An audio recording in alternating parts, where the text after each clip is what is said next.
trip na ho si Marcoleta daw eh. Oh. Kung gusto mo makarinig ng ganito salita, subukan mo. Hindi ako nag-umpisa nito, ha? Silang nag-umpisa nito. Kung ano-ano, nag-i-interview siya. O yan, pinalutan niya. Iko-course niya yung Sabina sa akin. Oh, ayun. Hindi kasi, di ho ba si Gutesa hindi matagpuan, mga kababayan? Di ho ba si Gutesa hindi makita kung nasaan yung kinaroroonan? Ngayon, ang sabi yata ni Senador Ping Lacson, yung warrant yung subpoena daw po ni Gutesa ay ipapadala mismo doon sa opisina ni Marcoleta. Dahil nga daw ho, kumbaga si Marcoleta, alam niya kung nasa si Gutesa.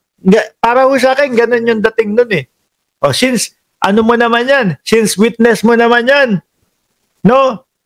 O yan, ipapadala ko sa iyo yung subpoena niyang si Gutesa. Nag-iinit ho ang ulo nitong si Marcoleta. Sabi, subukan mo. Alam niyo po kung saan nagsusumbong? Wala pong ibang pagsusumbongan si Marcoleta. Kundi doon lang naman po Diyan po sa Net25 Di ba? Okay, Marcoleta, banat. Yung kusina. Subukan mo. Iba na yata ang gustong investigahan ng Senate Blue Ribbon Parang kayo na mismo. Ano naman nasa? Isa pa yan. No? Tingin ko, hindi lang Senate Blue Ribbon ang mag-iimbestiga sa iyo, Marcoleta. Bakit? Kasi doon sa salin mo.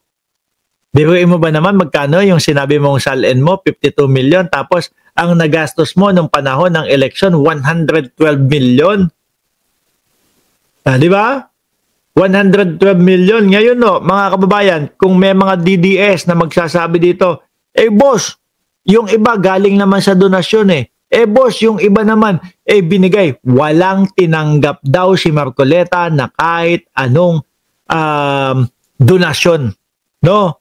Walang tinanggap. As in zero. So, sa mga tweedo, mga bossing, yung 112 million na kanyang idineklara na nagastos niya doon sa kanyang pangangampanya, galing ho sa sarili niyang bulsa.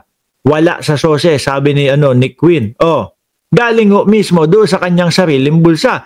Kaya ho, mga bossing, katakataka yan. Red flag ho yan.